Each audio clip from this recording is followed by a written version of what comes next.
Voici pourquoi le président honoraire Joseph Kabila Kabange a jugé bon de faire son adresse à la nation congolaise le 23 mai 2025, alors que le mouvement insurrectionnel M23 a été créé le 23 mars 2012. Les détails dans cet élément.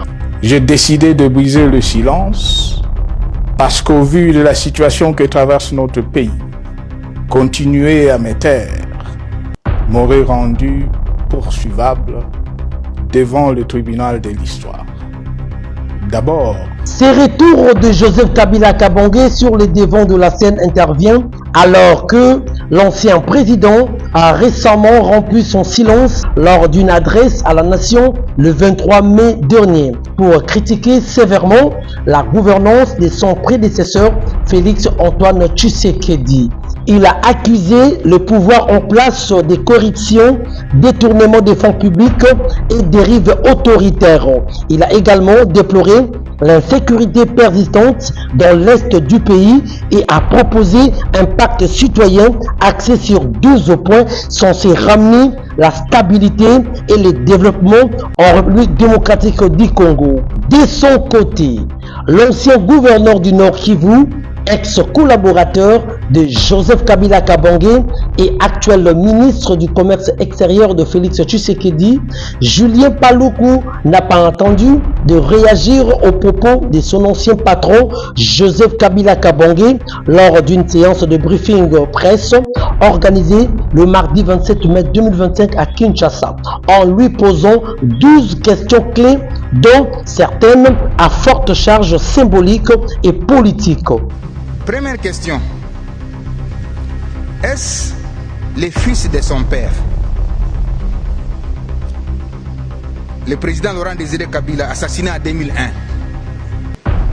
par la mafia rwandaise, qui est entrée à Goma, capitale du Nord Kivu, sous contrôle des mêmes Rwandais.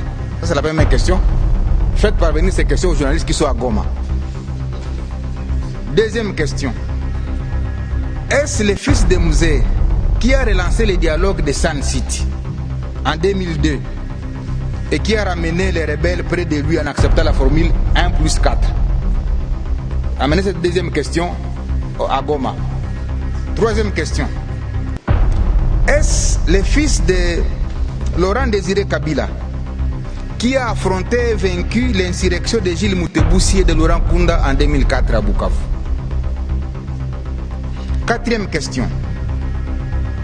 Est-ce le fils de Musée qui, à mon avènement à la tête de la province du Nord Kivu, comme premier gouverneur élu, a piloté les opérations contre Laurent Kunda? Cinquième question. Est-ce encore lui qui m'a demandé de résister, je l'ai dit, lorsque le 29 octobre 2008, le CNDP était à la porte de Goma? Sixième question.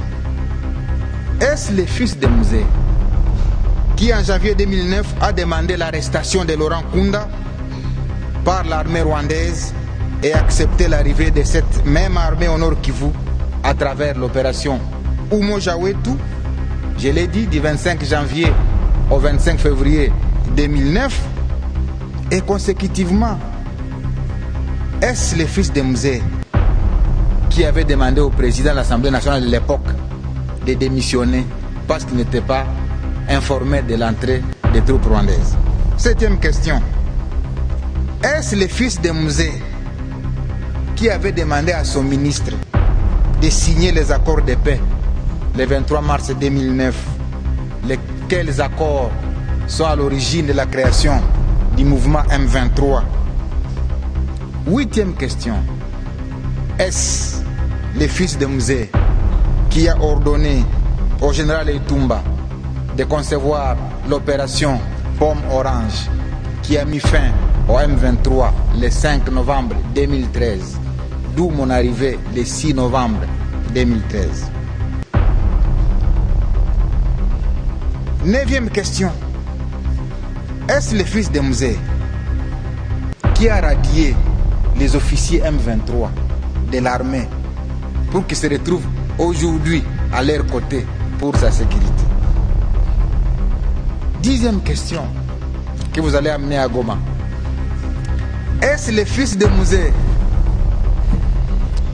qui, voulant rester au pouvoir, a inventé le terme glissement, mais finalement a accepté de céder le pouvoir en 2019, ouvrant ainsi le pays à ce qu'on a appelé la passation civilisée, la première alternance. Est-ce que vraiment c'est celui-là qui se retrouve à Goma?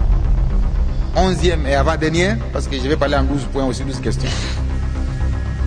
Est-ce le président honoraire qui a été salué à travers le monde pour son sens élevé des meilleurs élèves de la démocratie, malgré son jeune âge et son passé militaire, ce qui pouvait nourrir en lui l'ambition de se comporter comme ses voisins qui ont plus de 30 ans au pouvoir? Et 12, enfin, est-ce que c'est cet homme, jadis considéré comme grand esprit, qui se trouve réellement aux côtés de ces bourreaux d'hier? C'est les bourreaux de la population qu'il a dirigé pendant 18 ans, avec plus de 5 millions de déplacés et de réfugiés victimes de la barbarie du M23. Est-ce encore lui qui a pleuré le colonel Mamadou? Est-ce encore lui qui a pleuré le général Baouma? Non.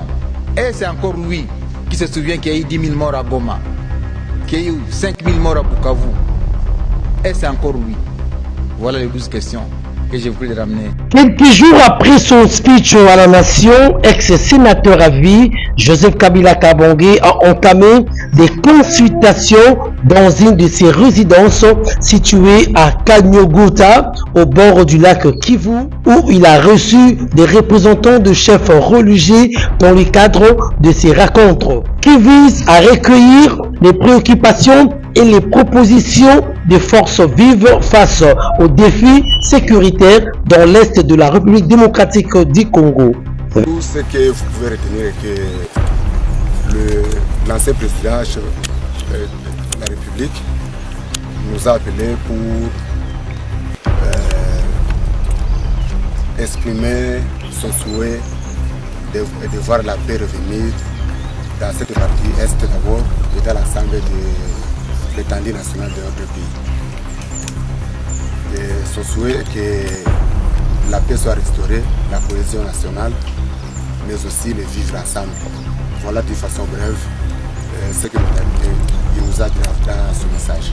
Rappelons qu'au mois d'avril dernier, le ministre de la Justice, Constant Moutamba, avait saisi la justice militaire afin d'engager des poursuites contre Joseph Kabila Kabange pour trahison, participation au mouvement de guerre et crimes contre l'humanité.